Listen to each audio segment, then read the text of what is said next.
Hey everyone, and welcome to the fourth video of 6 that we're doing, talking a little bit more about Easter. And not everybody celebrates Easter, but even when people celebrate it, different cultures celebrate in different ways. And I was chatting to a friend from Romania this week, and she told me that they used to paint eggs traditionally in the color red to represent the blood of Jesus in the lead up to Easter. And on Easter morning, they would take light and go to church at 12 a.m. exactly, and they would sing "Christ is risen" and take their candles home. And a friend of mine has talked about in Ethiopia there'll be an Easter morning service at 4 o'clock in the morning, which is obviously super early, and that's in Ethiopia the special dish to have on Easter Sunday is a special chicken dish. So yeah, it's interesting to hear about that.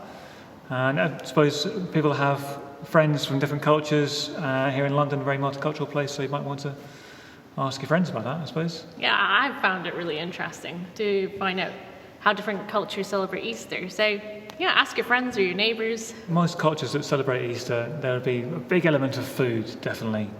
Plates and plates of food, of course. You know, we bond over food, don't we? I mean, in this country, Good Friday, we have hot cross buns often. Yeah, I never had them until I came here. You hadn't had them in Canada, had you? No. So you get that, and then Easter Sunday, often boiled eggs people would have in this country, or eat eggs to celebrate Easter, spring, new life, that kind of thing.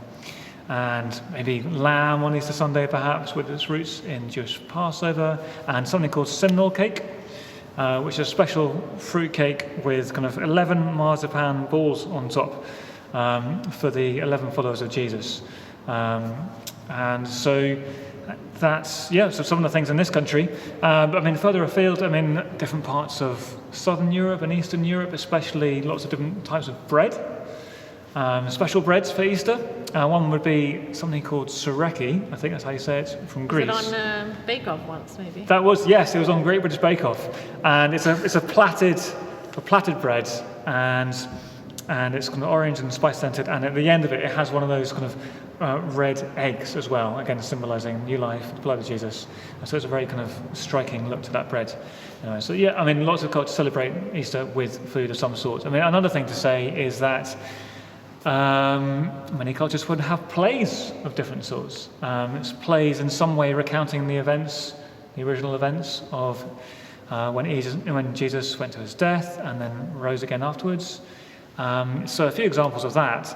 There's something called Oberammergau, which is in Germany, which has happened for 400 years, wow. Every 10 years, but not last year because of COVID. It takes place over a whole weekend, the events of Jesus' death and resurrection. And there were, if you're in London when it's not COVID, in Trafalgar Square, they put on the play of Jesus' death and resurrection, and it's crowds of people come out to see that. Maybe you've seen it. Maybe it'll happen again, hopefully after COVID. I've seen kind of those events put on in a play in the sand dunes in Holland once. So that would be a common thing to do, to recount the original events in some way, and then lots of food and painted eggs, yeah, that kind of thing. Oh, it's really interesting. So ask your friends and see if they celebrate Easter and how they do it. Bye for now.